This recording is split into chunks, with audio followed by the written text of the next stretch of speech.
Deer hunting is as much a part of Arkansas's autumn landscape as college football and fall foliage. And it's not just about a trophy on the wall or meat on the table. It's also about camaraderie, kinship, and friendship.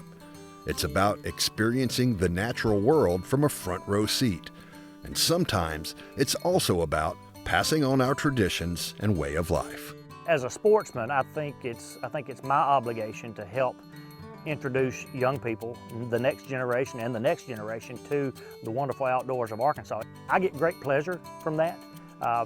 Over the years, I grew up deer hunting with my dad, and I loved it. But as I became an adult and then an older adult, I lost a lot of my want to.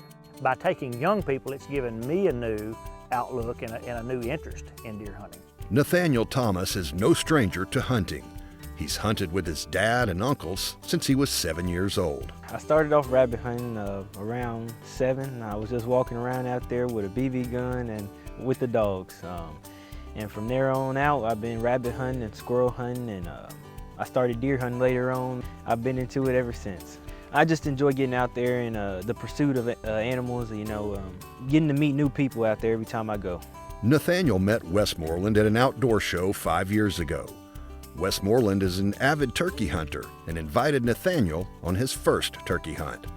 They weren't successful, but they've kept trying and have become good friends in the process. Of course, Mr. Grant, he knows a lot more than I know, especially with the age difference. He showed me some things and I've showed him some things. He's such a good kid, and I hate to even call him a kid. At age 14 now, he's probably more mature than a lot of adults I deal with, but he's become a good friend of mine, and we deer hunt together too. So that's how we wound up hunting here on our property. Some partners and I own several acres here, and we have an abundance of deer. So I typically try to invite Nathaniel to come and harvest a deer. Except this time, Westmoreland also invited us.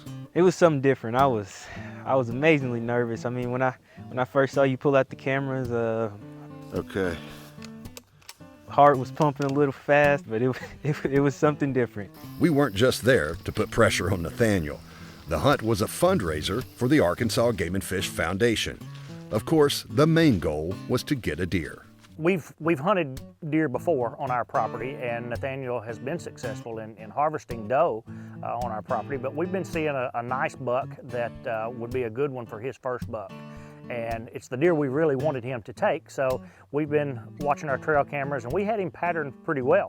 And so our first morning, it was kind of an odd day to be hunting. It was hot and mist and rain, and it was just not comfortable at all. And we did see the deer. You see it, Grant? He crossed our shooting lane, but he was on his way to do business somewhere else and didn't give us an opportunity to get a shot at him. Part of that problem was I was asleep. He came across the road, and of course I barely caught a glimpse of him as he was coming across. He didn't give us any time for a clear shot or time to get the gun up out the window. In talking to our other members on the property, they had reported seeing some deer the morning that we hunted, and we were not successful. So they told us about another stand that we went to, and of course we spent all afternoon, several hours on that stand where we knew we were going to get an opportunity, but we never saw a deer. Weather conditions weren't exactly favorable. It was rough. It went from cold to hot. The weather just sometimes doesn't cooperate with you. It was humid out there. Mosquitoes and wasps that have come alive again. But even when the hunting's tough, deer camp offers other benefits. Uncle Pete is actually Clifton Jackson, who works for the Game and Fish Commission, and Clifton comes along on the hunts with us, and Clifton always insists on cooking supper the night before. So he spoils us. He brings steaks and potatoes and just all kinds of fancy foods. Even bananas Foster, of all things, at deer camp. So we fellowship. The actual deer hunt is just part of the trip. Fast forward a few weeks to try it again under hopefully better conditions later in the fall. We went back out to the same deer stand where we had started that first morning hunting the buck, and we had been seeing several mature doe in the area, and Nathan had decided that he wanted to go ahead and take a doe if we could find the right one. Deer were moving great. Saw some deer about 200-300 yards away up in the woods moving, both ways actually. The way the stand was facing, you could see both ends of the property. 2 deer, of course, they stepped out into the lane and it presented a perfect shot.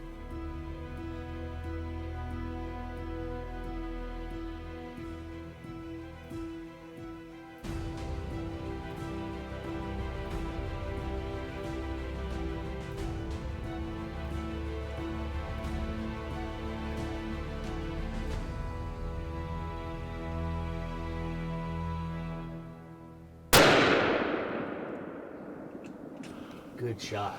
Good shot. You got her. All right. Actually, the first time I went with Grant, I looked at a deer for about 15 minutes until I decided to take the shot. This time, I put it on him and I didn't hesitate. He was able to get the crosshairs on her and made a perfect shot. Just, I don't know that it could have gone any better that morning. So sometimes that happens, and we're grateful when that happens that way. It's the latest chapter in the story of a friendship that's still being written. At age 14, Nathaniel is actually more like an adult than a child. He's uber responsible. Just does everything right. His parents are wonderful. They support him in his outdoor activities. They encourage it, and I'm thankful for them giving me the opportunity to work with him. So it's been beneficial for both of us, and it's more of a friendship now than a mentorship.